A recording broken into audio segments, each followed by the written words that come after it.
The day my wife chose Maui over my heart attack was the day I realized love had quietly packed its bags long before I did. It started on a Thursday morning that felt completely ordinary. The sun filtered through the blinds, coffee brewed in the kitchen, and my wife was excitedly pacing around the living room with her phone pressed to her ear. She was finalizing details for a girls' trip to Maui, 5 days in paradise with her college friends. I remember smiling at her enthusiasm. She had been stressed for months, and I thought she deserved a break. What I didn't know was that my heart had other plans. Around noon, while she was upstairs trying on swimsuits and laughing into FaceTime, I felt a strange pressure in my chest. It wasn't sharp at first, just a heavy weight, like someone had set a brick on me. I tried to ignore it. I had deadlines, emails to answer, responsibilities to handle. But within minutes, the pressure turned into pain. It crawled up my neck and down my left arm. My breath shortened, my vision blurred. I called out her name. She came downstairs, slightly annoyed, still holding her phone.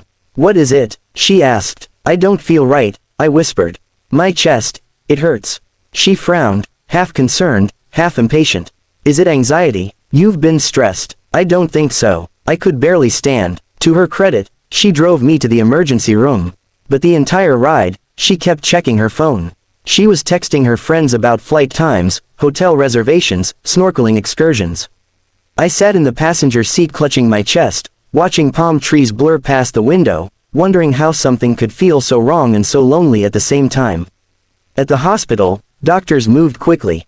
Electrodes, oxygen mask, IV lines. The word, cardiac, floated through the air like a warning siren. I was having a heart attack. I remember looking at her, expecting fear, expecting tears, expecting the kind of panic you feel when you might lose the person you love. Instead, she asked the doctor, "How long will he need to stay?" "At least a few days," he replied. "Maybe longer depending on how he responds." She bit her lip. Later, when the nurses left us alone, she sat in the chair by my bed, arms folded. "My flight is tomorrow morning," she said quietly. I stared at her, thinking I must have misheard. "I've already paid for everything," she continued. "Non-refundable." My chest hurt, but not just from the stent they had placed in my artery. "You're not seriously thinking about going," I said. She hesitated. "My friends are counting on me," she replied. "And your sister can come stay with you, right? The doctor said you'll be monitored here." In that moment, something inside me broke more completely than any artery ever could. The next morning, she kissed my forehead in the hospital room and said, "Call me if anything changes." Then she rolled her suitcase out the door. I watched her leave. I wish I could tell you that I felt anger immediately. That I raged. That I shouted. But mostly, I felt numb. Numb as the IV in my arm. Numb as the hospital walls. My sister arrived that afternoon. When I told her my wife had gone to Maui, she stared at me in disbelief. "She did what?" she whispered. I shrugged. It was important to her. But as the days passed, the numbness turned into clarity.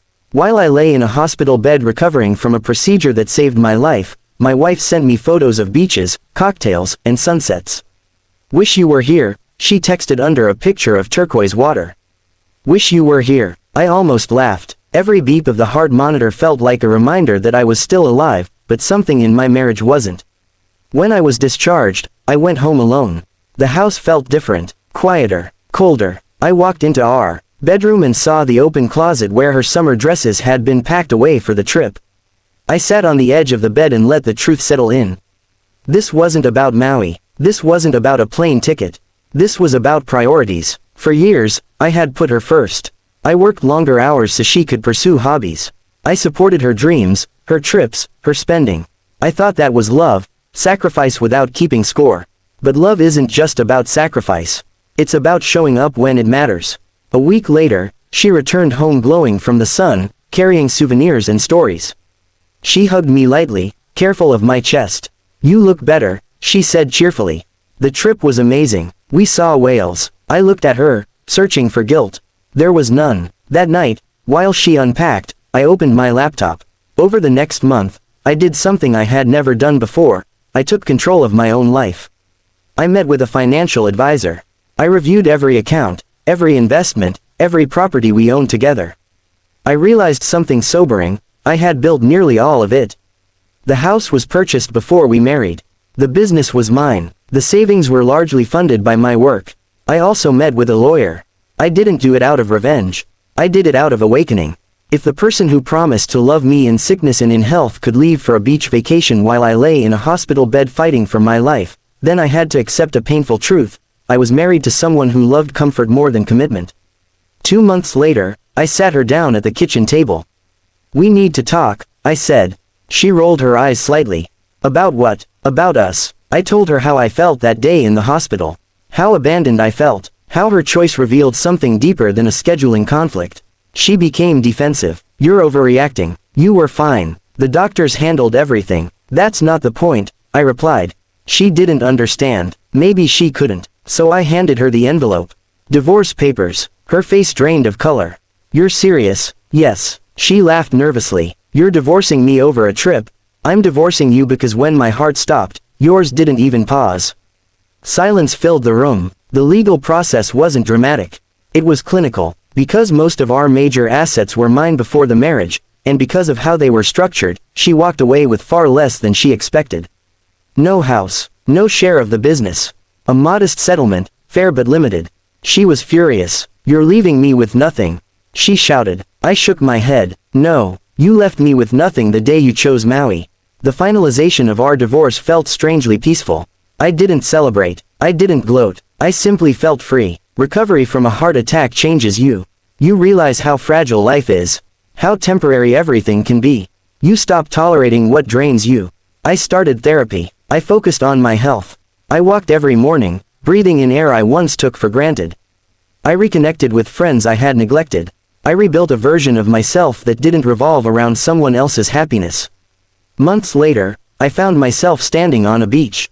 Not in Maui, but somewhere quieter, somewhere meaningful. The ocean stretched endlessly before me, waves rolling in with steady rhythm, like a strong, healthy heartbeat. I thought about that hospital room. About the beeping machines. About the woman who had walked away with a suitcase while I lay vulnerable. And I realized something powerful. She didn't leave me with nothing. She left me with clarity. Clarity about what I deserve. Clarity about what love truly means. Clarity about the fact that self-respect is more important than maintaining an image of a perfect marriage. Sometimes, losing someone who doesn't value you is the greatest gift you can receive. My heart attack could have ended my life. Instead, it saved it. Because it forced me to confront a painful truth I had ignored for years. You cannot beg someone to care. You cannot convince someone to prioritize you. And you should never have to compete with a vacation for your own spouse's loyalty.